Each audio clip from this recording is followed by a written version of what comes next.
नमस्कार। आज की इस वीडियो में हम सीबीएसई ने क्लास 9th के हिंदी विषय में के पाठ्यक्रम में जो बदलाव किए हैं उन पर बात करेंगे। तो आप सब देख पा रहे हैं कि ये संशोधित पाठ्यक्रम है कि मतलब हिंदी के क्लास जो 9th है हमारा, उसके पाठ्यक्रम में क्या क्या चेंजेस किए गए हैं। जैसा कि हम जानते हैं कि हिंदी में कोर्स ए और कोर्स बी होता है, तो आज सबसे पहले हम बात करेंगे कोर्स बी की। क्लास 9th के बच्चों को कोर्स बी वाले जो हैं उन्हें दो किताबें पढ़नी होती है, स्पर्श भाग 1 और एक संचयन भाग 1।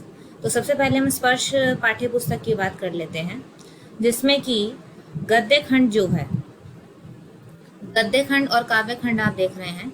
गद्य खंड में उनके पास पाठ है धूल, दुख का अधिकार, एवरेस्ट मेरी शिखर यात्रा, तुम कब जाओगे अतिथि, वैज्ञानिक चेतना के वाहक चंद्रशेखर वेंकटरामन, कीचड़ का काव्य, धर्म की आड़ और शुक्र तारे के समान। इसमें से गद्य खंड में से सीबीएसई ने इस बार वैज्ञानिक चेतना के वाहक चंद्रशेखर वेंकटरामन, कीचड़ का काव्य और शुक्र तारे के समान, ये 3 पाठ गद्य खंड में से काट दिए हैं। इस हिसाब से 9th क्लास के बच्चों को धूल, दुख का अधिकार, एवरेस्ट मेरी शिखर यात्रा, तुम कब जाओगे अतिथि और धर्म की आड़, ये वाले पाठ पढ़ने हैं गद्य खंड के लिए। इसके बाद स्पर्श की किताब में ही काव्य खंड भी आता है, जिसमें कि जैसे हम देख रहे हैं कि रदास के पद, रहीम के दोहे, आदमी नामा, एक फूल की चाह, नए इलाके में, खुशबू रचते हैं हाथ, अग्निपथ, गीत अगीत, कर चले हम फिदा, ये आपकी सारी कविताएं हैं, जिसमें से सीबीएसई द्वारा आदमी नामा, नए इलाके में, अग्निपथ और गीत अगीत ये कविताएं काट दी गई हैं। इसलिए आपको अब केवल रदास के पद, रहीम के दोहे, एक फूल की चाह, खुशबू रचते हैं हाथ और कर चले हम फिदा, ये पाठ पढ़ने हैं। तो कुल मिलाकर गद्य खंड और काव्य खंड में हमने देखा कि हमें इस तरह के पाठों को इस बार के पाठ्यक्रम में पढ़ना है।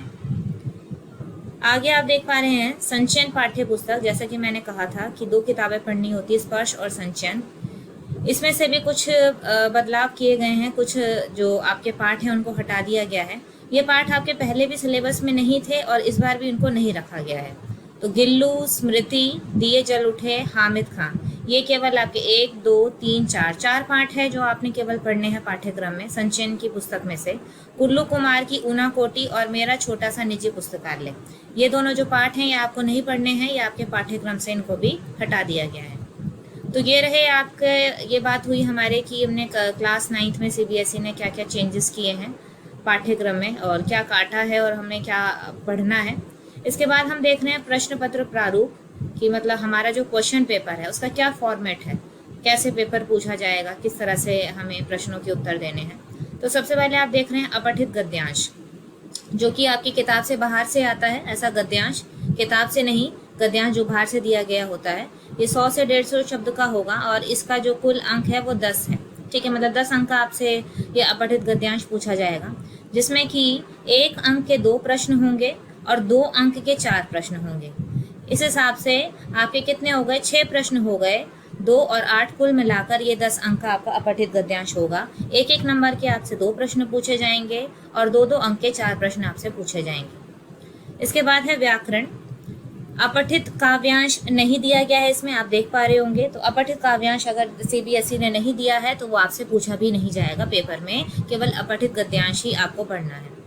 व्याकरण की बात करते हैं। व्याकरण में आपके जो विषय हैं, शब्द और पद 2 अंक का, जिसमें कि आपसे अंतर, परिभाषा जो भी है आपसे पूछा जा सकता है।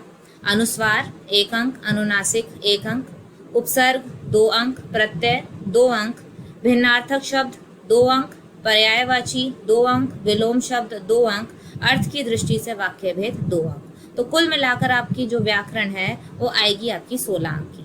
16 नंबर की आपकी व्याकरण हो जाएगी, जिसमें आपको ये सारे विषय कवर करने हैं। ठीक है, और अभी हमने ऊपर भी देखा कि पाठ्यक्रम से सीबीएसई ने व्याकरण से कोई भी चीज़, कोई भी विषय हटाया नहीं है, उसको नहीं काटा है। तो आपके जो ये सारे टॉपिक हैं ये आपने अभी भी पढ़ने ही हैं।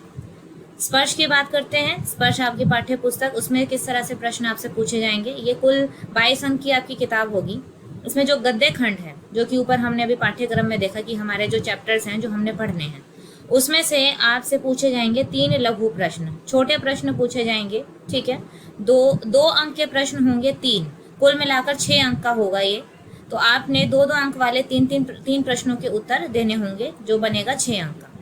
इसी तरह से इन्हीं पाठों में से जो गद्य खंड के होंगे, एक निबंधात्मक प्रश्न पूछा जाएगा। इसके साथ में आप देख रहे हैं विकल्प सहित, मतलब कि आपसे जो प्रश्न पूछा जाएगा, निबंधात्मक प्रश्न जो होगा, जिसे आपने विस्तार से लिखना होगा, उसमें आपको विकल्प दिया जाएगा, चॉइस दी जाएगी कि आप दोनों में से प्रश्नों में से कोई एक प्रश्न का उत्तर दे सकते हैं। यह प्रश्न आपसे एक प्रश्न होगा, एक प्रश्न जो है वो कितने नंबर का होगा, 5 नंबर का, ठीक है। तो इस हिसाब से आपका 5 और ये 6 कुल मिलाकर 11 अंक हो गया। आगे स्पर्श की किताब से ही जो काव्य खंड है, ठीक है, कविताएं जो हमने अभी देखी, पद्य खंड, काव्य खंड, वहां से भी आपसे प्रश्न पूछे जाएंगे। इसमें भी 3 लघु प्रश्न होंगे, 3 छोटे प्रश्न होंगे, 2 अंक के 3 प्रश्न। ये भी कुल मिलाकर आपका 6 अंक हो गया कि 2-2 अंक के 3 प्रश्नों के उत्तर आपको देने होंगे। और उसी हिसाब से कविता से एक आपसे निबंधात्मक प्रश्न पूछा जाएगा। इसमें भी आपको विकल्प दिया जाएगा। एक प्रश्न होगा इसमें, ये कितने होगा, 5 अंक का होगा। 5 अंक के हिसाब से आपने इस प्रश्न का उत्तर देना होगा, विस्तार से इस प्रश्न के उत्तर को आपने लिखना होगा।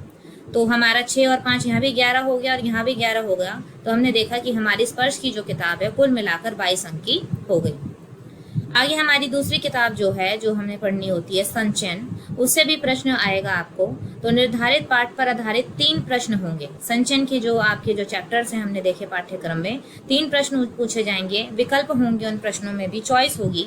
3 अंक के 2-2 प्रश्न आपसे पूछे जाएंगे, तो कुल मिलाकर आपके 6 अंक बन जाएंगे। तो संचयन की किताब का जो कुल भार है, टोटल जो आपकी किताब है वो 6 नंबर की होगी। 6 अंक की आपको संचयन की किताब से जो प्रश्न है वो तैयार करने होंगे। फिर लेखन आता है हमारा, लेखन जिसमें हमारा जो कुल भार है वो 26 है अंक का है। 26 अंक कवर कर रहा है हमारा ये जो हमें जिसे राइटिंग सेक्शन भी कहते हैं। इसमें सबसे पहले आप अनुच्छेद देख रहे हैं, ठीक है। 80 से 100 शब्द का अनुच्छेद आपका रहेगा। इसमें विकल्प दिए गए होंगे, 2-3 अनुच्छेद में से आपको कोई एक अनुच्छेद करना होगा और 6 अंक का ये अनुच्छेद रहेगा। पहले अनुच्छेद जो है 5 अंक का आता था, लेकिन अब ये 6 अंक का रहेगा। तो उसी हिसाब से हमें इस अनुच्छेद को लिखना होगा। उसके बाद अनौपचारिक विषय पर पत्र आपका 5 अंक का होगा।